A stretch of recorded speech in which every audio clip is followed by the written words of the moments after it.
Be the guy who embraces the ugly, the miserable.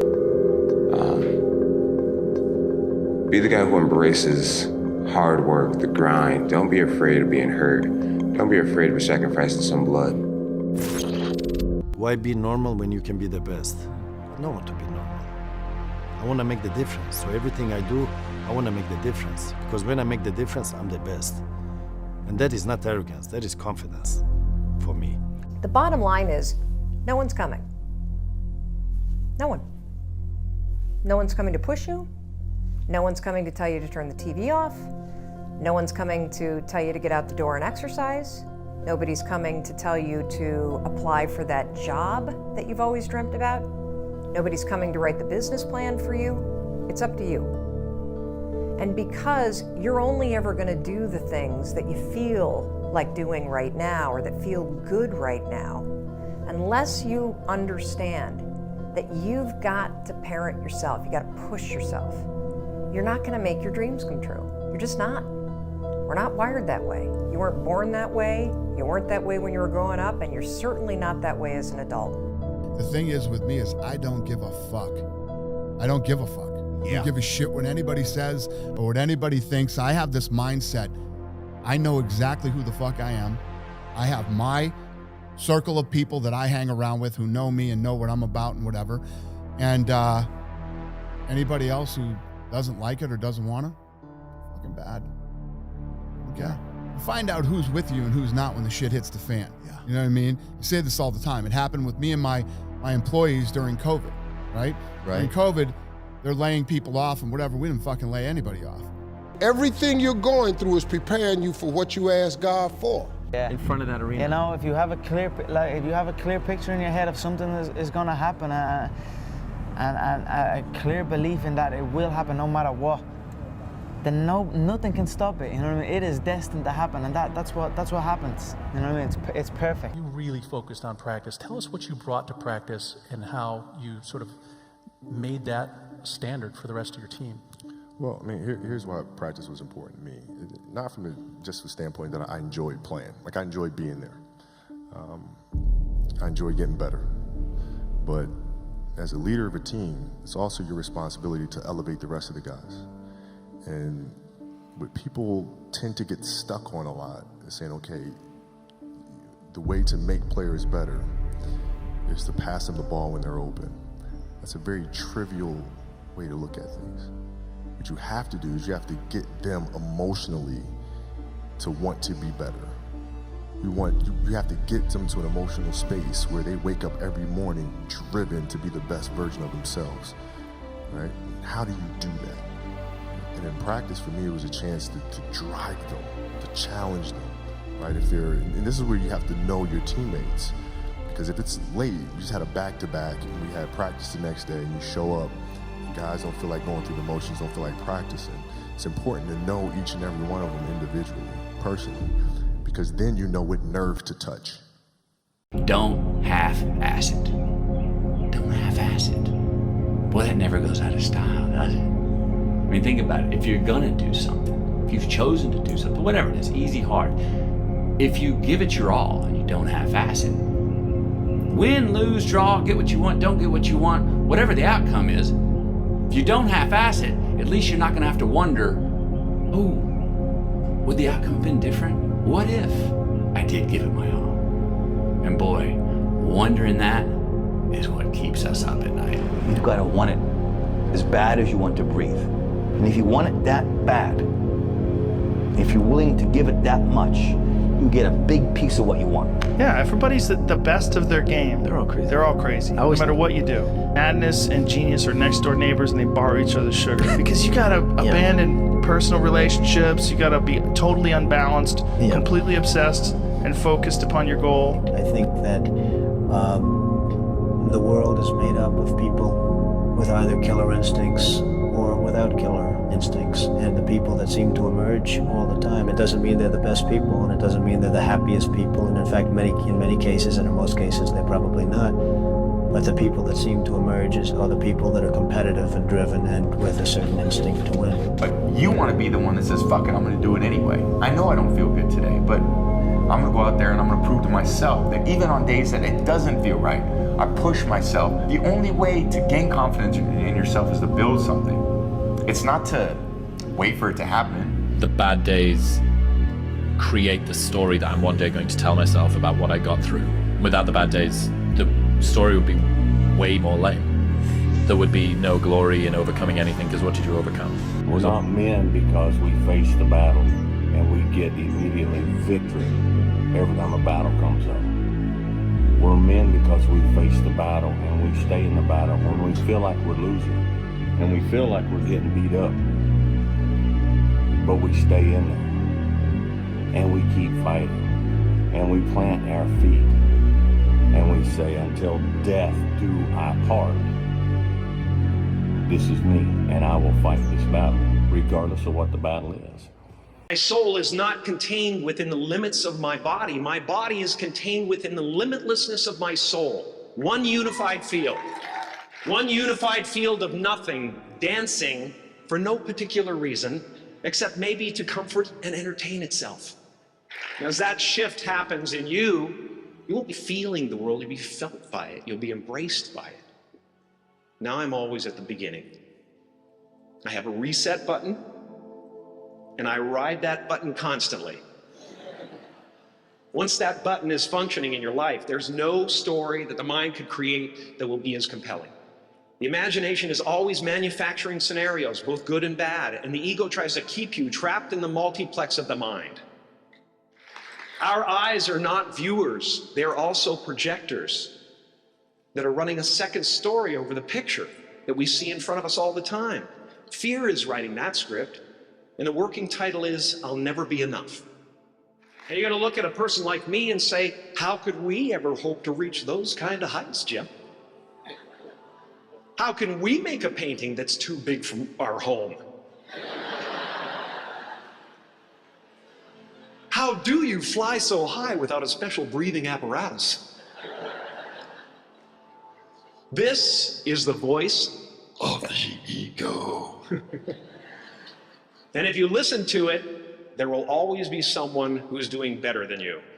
No matter what you gain, ego will not let you rest. It will tell you that you cannot stop until you've left an indelible mark on the earth, until you've achieved immortality. How tricky is this ego that it would tempt us with the promise of something we already possess? While we wait for life, life passes. When you understand that your days are counted, that your days are limited, you begin to work with urgency towards your goals. You begin to work with urgency towards the things that you want in life. People say, well, I'll start tomorrow, or I'll get started when the new year hits. It doesn't work that way. Life passes you by with no urgency, but day by day. And so many people live and wake up like accidents that they forget this beautiful principle that life is in your control, and if you want to experience a certain type of outcome and a certain type of future, you must input the necessary labor today. Don't let life pass you by. If you can dream it, if you can believe it, you can achieve it. It can potentially become yours with the right energy input, the amount of work ethic necessary, and a good attitude. Understand that you have one life. How you live it is your choice, but life will pass you by. You don't want to be the person that wakes up 30, 40, 50 years from now and regrets what they did, regrets who they hung out with, regrets the decisions that they took, the inability to exercise at an early age, the inability to develop a massive quality network or to start that business that you always desired. Don't let life pass you by, because if you do not take life by the horns, life will just continue flowing. You will either be a byproduct of chance, or you will take life and own it, because you're only as good as the decisions that you make. One of the most important things you could realize is that you're not alone. You're not the first to go through it. You're not gonna be the last to go through it. And oftentimes it happens. You feel like you're alone, and you feel like it's only you, and you're in your bubble. And I wish I had someone at that time who could just pull me aside and, hey, it's gonna be okay. It's gonna be okay. So I wish I knew that. Just gotta remember, Hold on to that fundamental quality of faith. Have faith. And on the other side of your pain is something good. After about a month and a half of staying in that little apartment and cleaning, I got a phone call from the head coach of the team who cut me, head coach of the Calgary Stampeders. He called me and he said, hey, I know we cut you, but I'd like you to come back. I said, okay, I appreciate that, coach. Thank you very much. I'll think about it. He said, okay, great. I hung up the phone and my dad said, you're gonna do it, right? I said, no, I don't think so. I think I'm done with that. He goes, what? I said, my gut tells me I'm done. He said, what are you gonna do? I took a deep breath. I said, I'd like to get into the business. If you don't fail, you're not even trying. I'll say it again. If you don't fail, you're not even trying. My wife told me this great expression. To get something you never had, you have to do something you never did. Les Brown's a motivational speaker. He made an analogy about this. He says, imagine you're on your deathbed, and standing around your deathbed are the ghosts representing your unfulfilled potential. The ghost of the ideas you never acted on. The ghost of the talents you didn't use. And they're standing around your bed, angry, disappointed, and upset.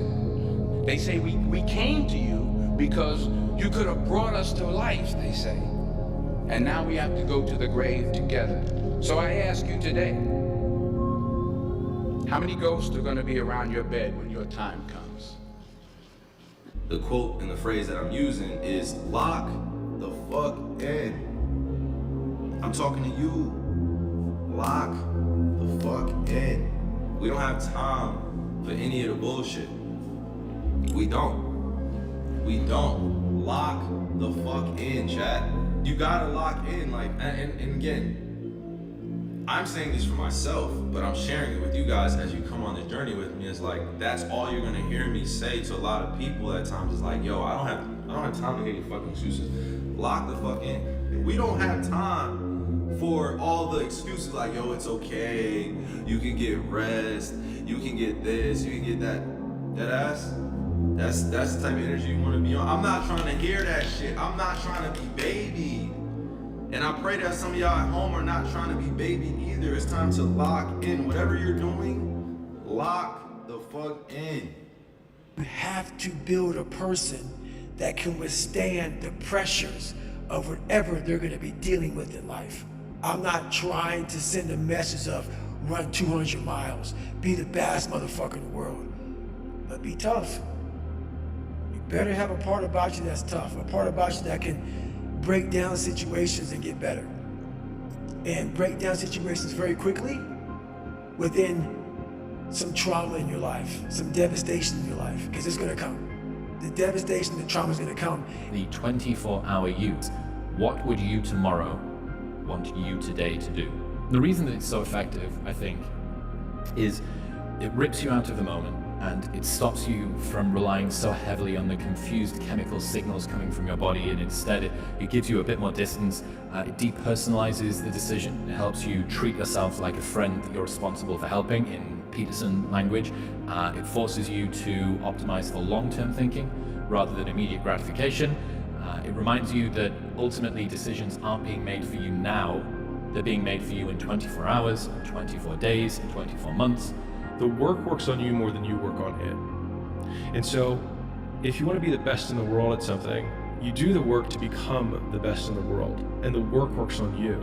And so, I mean, there's a biblical proverb, I think it says like, there is profit in all labor.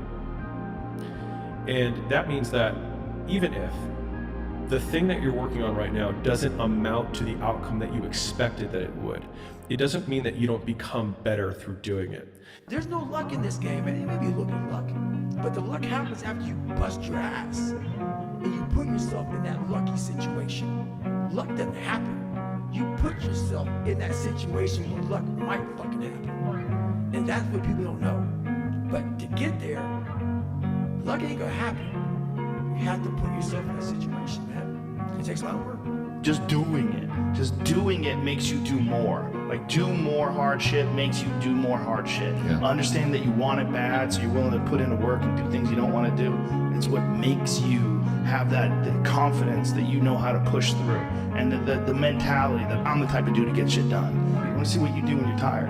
Let me see how you push yourself. Come on, man, get up again tomorrow, get up again tomorrow, get up again tomorrow. The next day, get up, keep going. The real message is we all started from nowhere. I mean, we all had bullshit jobs, we all felt like losers, but through time and effort, you build a stronger human. You build a stronger body, you build a stronger mind, you build accomplishments and will and momentum, and then you look back and you go, hey man, I'm not washing tables anymore. You know, I'm not washing dishes, I'm not cutting lawns, I'm not digging ditches. You know, I'm a different person now. The hardest things are usually the best. If it's easy, leave it to somebody else, okay?